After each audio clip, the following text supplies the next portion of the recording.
Hello, fellow risk takers, and welcome to my worst investment ever. Stories of loss to keep you winning. In our community, we know that to win in investing, you must take risk, but to win big, you've got to reduce it. Go to myworstinvestmentever.com and join our Facebook group to connect with our community of guests and fellow listeners. Fellow risk takers, this is your worst podcast host, Andrew Stotts from A Stotts Academy, and I'm here with featured guests, Jack McColl. Jack, are you ready to rock? I am so ready, Andrew. Let's do this. I am very excited to learn about yourself, what you're doing, but also your story. So let me introduce you to the audience. Jack McColl, the founder of Credit Stacking, has been featured on Market Watch, Disrupt Magazine, Yahoo Finance, and many other publications and podcasts for his knowledge and in-depth understanding of the credit stacking strategy. Jack has mentored thousands of entrepreneurs and been a part of growing multiple seven-figure businesses. He's accessed multiple six figures in credit lines. He's funded multiple business startups with this money, and he's shown thousands of other entrepreneurs how to do the same thing. You can trust that the credit stacking education and mentorship is in a class of its own, taught by industry experts. Jack, take a minute and fill in further tidbits about your life. Andrew, thank you so much, man. I'm American. I'm 28 years old. I grew up in Washington State. I've been traveling full time for the last 2 years, been to almost 30 countries. And so I love to get out there, have a good time, see the world. But I also love business. I love business for a couple of reasons. One, I'm able to impact other people's lives and specifically help me make the freedom to do whatever I want, whenever I want. So I stay traveling. I do have a couple e-commerce businesses. I have a mentorship where I teach entrepreneurs on how to access large amounts of 0% interest capital and specifically show them on how to invest that money so it's compounding, so it's multiplying, so other people can go, enjoy an amazing dream life where they can travel, do what they want, stay with whoever they want, and have that freedom. So that's my duty. I show people on how to get access to money and also how to multiply their money.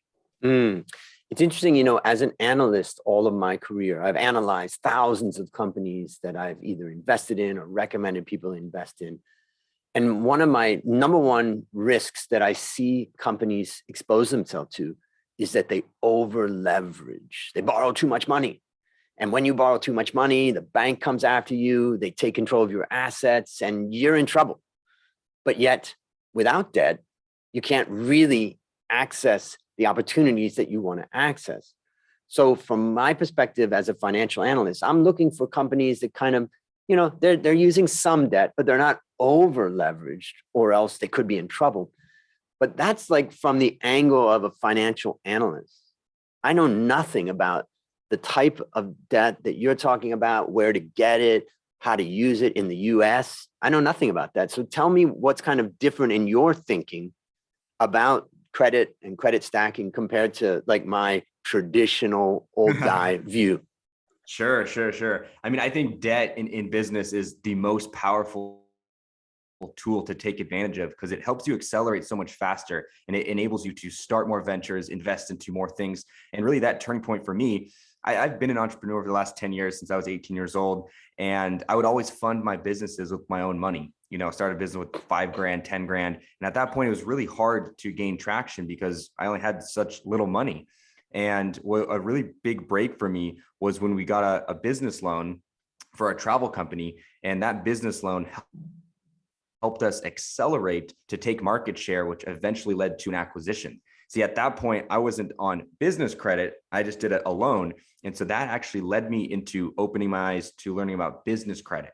And so when you get a business credit card, that card actually does not report to your personal credit file. And so that allows you to actually utilize the debt, get the card, max the card out, and it does not affect your score whatsoever. And so you can get back-to-back business cards and just keep getting more and more funding. And it's cool because these popular business cards, there's 0% interest between 9, 12, and 18 months.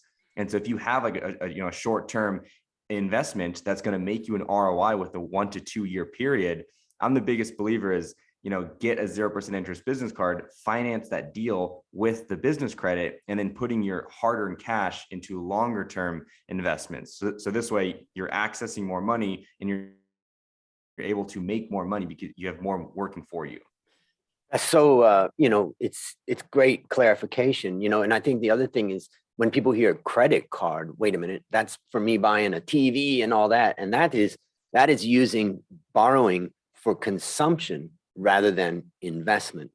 And when you're talking about accessing credit, you're saying, as you've just said about getting an ROI and getting some return on that investment. So it's not like you're just saying, hey, here's a way to get credit cards to max them out and spend all that money. You're talking about the difference really between consumption versus investment to get a return. Yes, precisely. So there's good debt and there's bad debt. So bad debt is when you're spending money or borrowing money and spending it on things that are depreciating or not making you money. Where good debt is when you're leveraging borrowed money into things that are appreciating or cash flowing. So if you can borrow money to start an e-commerce business, and that's going to be making you money, that's good debt, right? If you're using debt to buy real estate, that's appreciating and also cash flowing, that's good debt. So there's a big line right down the middle, bad debt and good debt. And, I'm here to teach people about the difference and really advocate the good debt side and, show people how to use it as a tool. So let's, I think your business and what you're talking about is fascinating. And I want to just go through a little bit more so the audience really knows what you're talking about, and also so that they can follow and see how they can take advantage of what you know and what you offer. I was born in 1965. So I guess I'm kind of an old fart nowadays compared to, the younger generation. And my philosophy at that, being raised in that way in that time was, you don't borrow other people's money.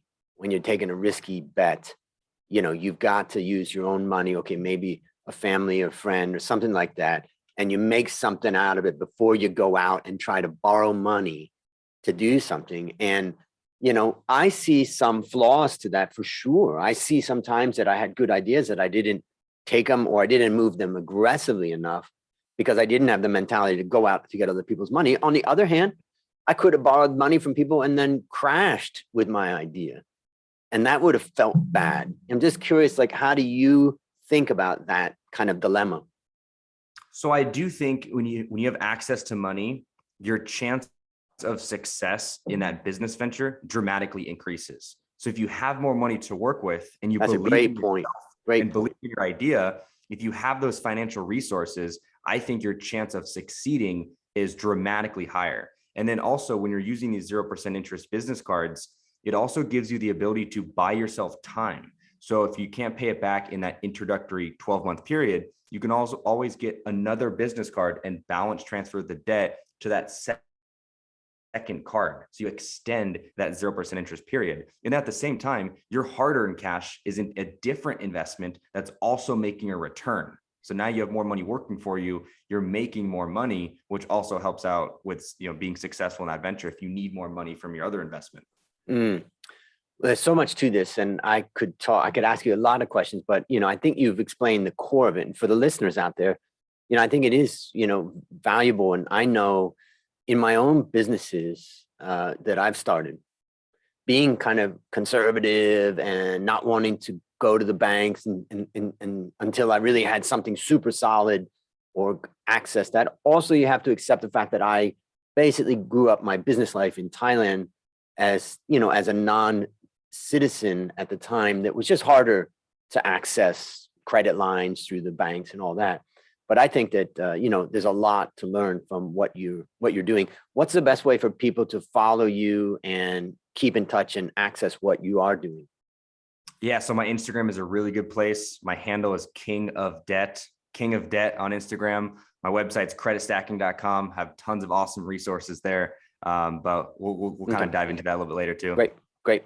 Okay, so let's get into it. Now it's time to share your worst investment ever. And since no one goes into their worst investment thinking it will be, tell us a bit about the circumstance leading up to it, and then tell us your story. Yeah, I mean, I think for a lot of people that are successful in business, they all have failures, right? I tell people the people that are most successful have failed the most because those failures lead them to that success. Since I've had plenty of failures, but one to note on this podcast is I had a business. So you mentioned you moved to Thailand when you were 26. When I was 26, I moved to Bali, Indonesia. I lived there for 3 months, and I saw an opportunity to create an Airbnb arbitrage business. So I would rent out villas with my brother, and then we hired some local Indonesians to help us, do the day-to-day of the business. And when I financed that business venture, we use our cash. And so there's a couple of reasons why I really regret using our hard-earned cash instead of our business credit. The first reason is because these people that we hired and paid with our cash didn't deliver on what they were supposed to deliver. And so something that really protects consumers with credit cards is if you have a contract that says you're going to get X, for Z, then they have to deliver. And if they don't deliver, you can charge the transaction back, and the bank will give you your money back if it's within a certain time frame. So if I were to put that on a credit card, I could have had my money back based on the lack of performance. At the same time, I would have had this money invested on 0% interest business credit cards, which would have allowed me to give myself more of a chance to make the money back to pay off the card, while my hard-earned cash was in a different investment, also making me more money to help pay for, this mistake that we were in. So I think when I look back on that, one, it was really challenging to do business in a third world country. And I think where I come from the United States, we have, certain levels of expectations on how people operate in the work setting. And there was definitely a disconnect because, that I think they could have done a better job on what they were doing. And I probably could have trained them better, but the disconnect or like the culture shock was new to me on how to, work with people from a country like Indonesia, where I came from in the States. So I think doing business internationally can be challenging. I don't think it's for everyone, but it's gives you an extra level of challenge, right? It's different from what you're used to. It's all possible and there's all opportunity out there. But for me, that was a bit of a shock. But if I were to do it all again, I would have done a lot more market research. I would have vetted more high quality talent on who I was bringing on to help manage the business. And then I would have financed the deals with 0% interest business credit. It's safer because you can charge it back if they don't deliver. And then also it gives you more time because you're not paying any interest to, make a return and make it successful for you. Can you remember the moment, the conversation, or the time that you realized this was a failure and I got to get out? It was like we were getting so many bad reviews on our Airbnb ratings, and we were trying super hard to get good reviews, and we were trying everything we could. And that we had issues with the landlords because there was issues with all the houses. And at that point, you're in Indonesia, you just gave them tens of thousands of dollars in cash, and they're in control at that point. They have your money, they have the house, and if things aren't going right, it's up to them to fix it. And we had, very little power in the situation. However, if it was financed on a business credit card, like I'm mentioning, we could have essentially threatened them with like, you guys have to deliver or I'm going to charge this transaction back and the bank is going to give me my money back. So that was a big wake-up call. So now anytime I'm paying a contractor, anytime I'm paying anyone, I'm always trying to pay it with my business credit card, whether it be over PayPal or just any merchant processor. Like PayPal is a really good way to pay people because you both are contractually obligated to do what's agreed upon. And so if one party fails, then it gives the other party leverage to, get the money back. Does PayPal provide the same type of dispute protection? They do. Yeah. If you pay via the product and services, not friends and family, then you're very well protected. The other thing I was thinking about is that, it's probably not easy to find someone in Bali that's going to be able to take payments through credit card. Everyone wants cash, but I thought that may have pushed you up the quality ladder or the reliability ladder to find people that, could have done that. Exactly. Anytime you're doing business with cash, it's, there's another level of risk in my opinion. So let's summarize the lessons that you learned. How would you summarize that? I like to finance everything on my business credit cards, or any way that's protected, through a PayPal account. Even if you have, cash in your bank account, instead of paying cash, you can, send the money via PayPal, and PayPal protects that transaction. It's a major value. And so that was really the big takeaway for me, is when you have the option to protect your payments through different processors like PayPal or, Visa credit cards, you always want to do that if that's possible. It makes it way safer for you. That's great. A great lesson, and a great lesson for everybody that I think people don't think about. If I summarize some of the things that I take away, I mean, first thing is I know the issue of culture, shock and cultural differences, and really to just come to a foreign country and try to set up a business, it's hard. That is hard. And, I've been doing it in Thailand for 30 years. And so I've kind of got it down. I know, in fact, if I went to America to start a business, the way I would handle Americans is nothing like the way other Americans handle Americans, just because I'm so used to doing business in Thailand.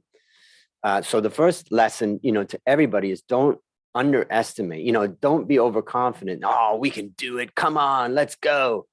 There are real challenges that you're going to face that, not that you can't overcome it, but it's more than you may want to face. That's the first thing. I think the second thing is, I have a book on my bookshelf called The 4-Hour Workweek. And many years ago, I got that and read it. And I started using Elance, and later Elance became Upwork.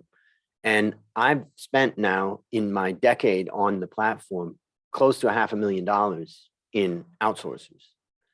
And but the benefit of that platform is that, okay, first it helps me to find the talent that I want, but most importantly is the protection of that payment. And I think what you're talking about is the exact same thing that you get through those transactions. And that is a great reminder. Anything you would add to that? No, I think you nailed it on the head. Anytime you can protect your purchase, do it for sure. And then anytime you can borrow money for free, I like to do that, because anytime I can borrow money for free, that just gives me more power to invest into more things. And if it's free money, I don't think there's a reason not to take it. Yep. So based upon what you learned from this story and what you continue to learn, what one action would you recommend our listeners take to avoid suffering the same fate? The one action I really recommend to any person in business is to have as much access to capital as you can. The more access to capital, the stronger you are in any business negotiation or any business venture. You don't have to have money. You just need to have access to money. And so I found easiest access to large amounts of money is through these 0% interest business credit cards. And so for anyone listening, the main advice I can give you is build your credit, build the relationships with the banks, because the more you can borrow, the more you can make, and the higher chance of success you're going to see in any business venture. That is such golden advice, ladies and gentlemen. And, here I am, getting close to 60, 30, 3 decades apart. And that's real wisdom, that I can use and that I have not, done to the extent that I probably should have. So that's valuable for me. And I know for the listeners out there, that's some serious value. So last question, what's your number one goal for the next 12 months? That's a great question. So I'm going to pre-frame this answer. In the last year and a half, I went from 0 business cards to getting approved for $500,000 in credit. And so over the next 12 months, I want to get approved for another $500,000, because I want a total of $1 million of approved credit. And so I'm working at this every day. Strategies are consistently evolving. I'm consistently building new banking relationships and getting approved for more credit. And so my goal is to get approved for a total of $1 million in approved credit. And then once I have that, it gives me more power in the world to start more businesses, to make new investments, and, of course, teach people these same strategies that have worked for me. That's exciting. And ladies and gentlemen, you can follow this journey that he's on, and you can follow it by going to his Instagram, as he talked about before, but also in the show notes, I'll have links to everything so that you can keep in touch and follow Jack's journey. Listeners, there you have it. Another story of loss, to keep you winning. Remember to go to myworstinvestmentever.com and join our Facebook group to connect with our community of guests and fellow listeners. As we conclude, Jack, I want to thank you again for coming on the show. And on behalf of A Stotts Academy, I hereby award you alumni status for turning your worst investment ever into your best teaching moment. Do you have any parting words for the audience? Build your credit. Check out this link below. It's a case study that shows you guys the same steps that I've used to get approved for $500,000. Follow me on Instagram. I want to show you guys how to be more successful in business. I want to show you on how to get access to money and be a part of the journey with you. So thank you so much, Andrew. Yep, appreciate it. And ladies and gentlemen, that's a wrap on another great story to help us create, grow, and protect our wealth. Fellow risk takers, this is your worst podcast host, Andrew Stott, saying, I'll see you on the upside.